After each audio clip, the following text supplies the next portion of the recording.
Everyone knows Coco Gauff as the 21-year-old tennis sensation who just won the French Open. But the story behind her rise is more incredible than any fairy tale. A family that sacrificed everything. A grandmother who broke segregation barriers. A FaceTime prayer that changed tennis history. And a young woman whose faith has been her secret weapon since age 8. This is the untold story of how champions are really made. What people don't understand about Coco Gauff is that her story begins decades before she was born. Her grandmother, Yvonne Lee Odom, was the first Black student to integrate Delray Beach public schools in 1961. She was 15 years old, facing death threats and hatred, but she refused to use separate bathrooms. That courage, that determination to break barriers, it's literally in Coco's DNA. The Gauff family's sacrifice is unlike anything I've seen in tennis. When Coco was 7, her parents made a decision that would change their lives forever. Dad left his healthcare executive job, Mom left teaching. They moved in with grandparents to save money. They went from a stable income to what Coco Gauff called a no-income family. That's not just supporting a dream, that's betting everything on a child. My dad told me I could do this when I was 8, and obviously you never believe it. Today we're exploring the real story behind Coco Gauff's rise, how faith shaped a champion, why family sacrifice creates greatness, and the moment a grandmother's prayer changed tennis history. This isn't just about sports, it's about what happens when values, determination, and unconditional love collide with raw talent. Let's start with July 1st, 2019. Wimbledon. A 15-year-old qualifier is about to face her idol, 5-time champion Venus Williams. But the night before, something remarkable happened that most people never heard about. Something that would change tennis forever. The Daily Mail reported that Coco's mother texted their pastor the night before the Venus Williams match, asking him to pray for her daughter. He did so during church service.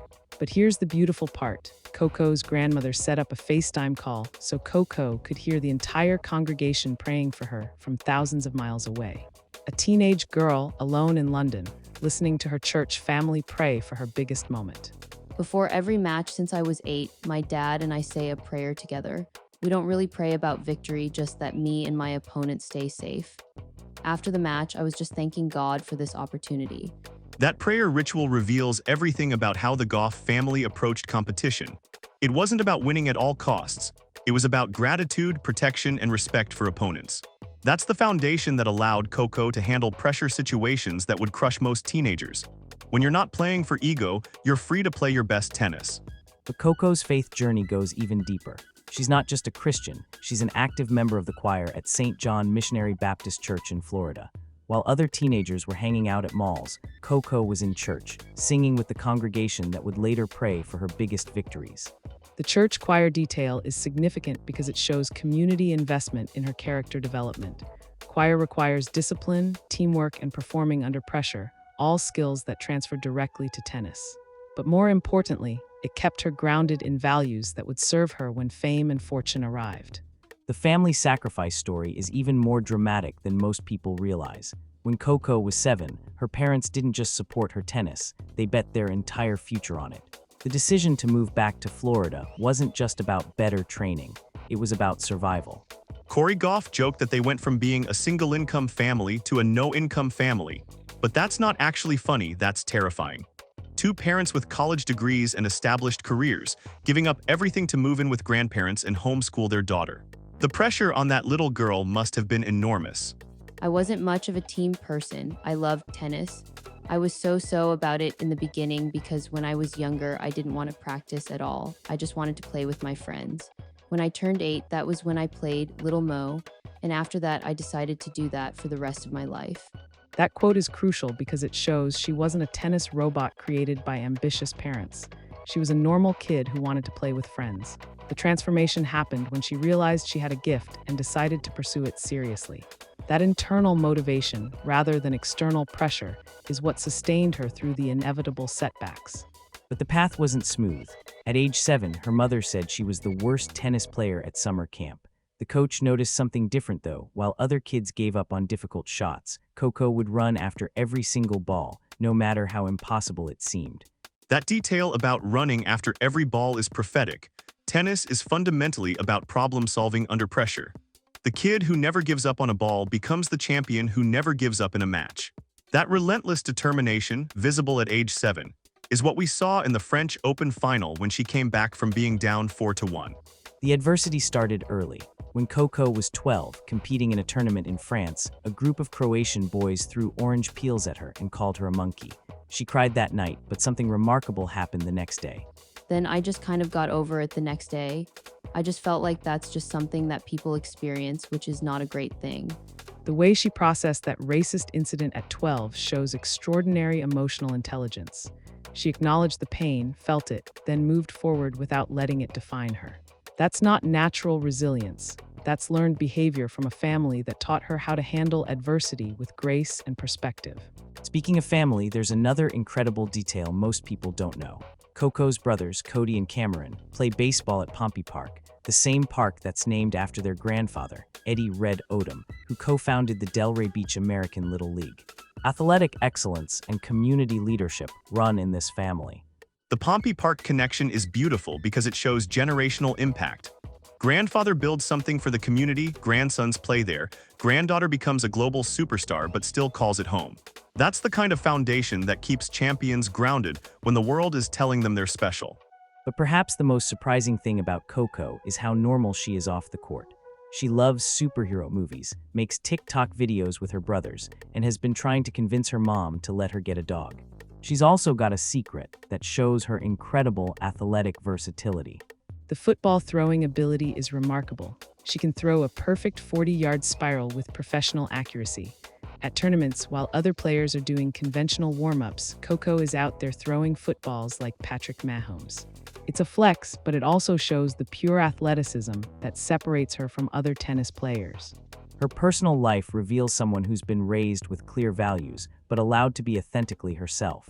She admits she's a perfectionist who's not a good teacher because she holds everyone to her own impossibly high standards.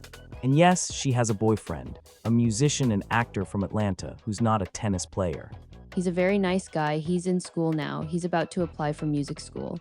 He wants to be an actor and he plays the guitar. He's actually from Atlanta. And actually, I will say this. People on Twitter found him 2 or 3 days ago. The fact that she's dating outside tennis is healthy. It shows she has a life beyond the sport, which is crucial for long-term success and mental health. Athletes who only connect with other athletes often struggle with identity and perspective. Coco's dating a creative person who's pursuing his own dreams. That's mature relationship thinking. But it's her faith that remains the constant thread through everything. After winning major titles, she consistently thanks God first. After losses, she prays for strength. And when ESPN tried to describe her post-US Open prayer as soaking it all in, former NFL coach Tony Dungy had to correct them. I hate to break this to you, Sports Center, but Coco Gauff was not soaking it all in at this moment. She was praying. She has been very open about her Christian faith in the past. It seems pretty obvious what she is doing here. Tony Dungy's intervention was important because it highlighted how media often misses or minimizes the role of faith in athletic success. For Coco, faith isn't just a personal belief, it's her operational framework. It's how she processes pressure, handles success, and maintains perspective on what really matters. Her approach to social media and fame shows the same groundedness. She shares Bible verses, thanks God publicly, and uses her platform to advocate for social justice, continuing her grandmother's legacy of breaking down barriers and fighting for what's right. I'd like to thank my Lord and Savior Jesus Christ. I spent a lot of nights alone, crying, trying to figure it out. I still have a lot to figure out, but I thank him for covering me. That vulnerability, admitting she's still figuring things out while publicly thanking God, is what makes her so relatable. She's not pretending to have all the answers. She's sharing her journey, including the struggles, and showing how faith helps her navigate uncertainty. That's authentic leadership. Her business acumen is also remarkable. At 21, she's already the highest-paid female athlete in the world, earning over $34 million in 2023. She's building her own fashion and beauty brand, and her signature shoes include the coordinates of Pompey Park, keeping her hometown literally with her every step of the way. The Pompey Park coordinates on her shoes are genius marketing, but they're also deeply personal. Every time she steps on court, she's carrying her community, her family history, and her grandfather's legacy with her. That's not just branding, that's identity. That's knowing where you come from while reaching for where you're going. What makes Coco Gauff's story so powerful isn't just her tennis ability. It's the convergence of faith, family sacrifice, community support, and generational courage. Her grandmother broke segregation barriers at 15. Coco broke tennis barriers at 15. Both faced hatred and doubt. Both chose courage over comfort. The parallel between grandmother and granddaughter is remarkable. Both were 15 when they made history. Both faced racial hatred. Both had the strength to not just survive, but to excel and inspire others. That's not coincidence, that's character passed down through generations, refined by faith and family values. What Coco represents is the power of authentic leadership. In an era where athletes are often criticized for being too political or not political enough, she's found a way to be genuine to her beliefs while inspiring people across all backgrounds. Her faith grounds her, her family keeps her humble, and her talent speaks for itself. Dr. Roberts, James, thank you for helping us understand the real story behind Coco Gauff's rise. You've shown us that champions aren't just born with talent. They're forged by faith, family sacrifice, and the courage to chase impossible dreams. From a grandmother's segregation fight to a granddaughter's Grand Slam victory, this is how legends are really made. This episode was brought to you by Unstruct AI, where we explore the human cost of extraordinary achievement. Today, we've seen how true champions are built not just through training, but through generations of courage, faith, and sacrifice. When Coco Gauff's mother texted their pastor for prayers, when her grandmother set up that FaceTime call, when her parents gave up their careers to move in with family, these weren't just support systems. They were the foundation stones of greatness. From the church choir that taught her discipline to the racist incident that taught her resilience. From the family that sacrificed everything to the faith that sustained her through it all, Coco Gauff's story proves that champions are made in the moments when no one is watching. The 7-year-old who ran after every ball became the 21-year-old who never gives up. The teenager who listened to her congregation pray for her through FaceTime became the champion who kneels in prayer after every victory. Sometimes the greatest victories aren't won on the court. They're won in the homes, churches, and communities that shape us long before the world knows our names.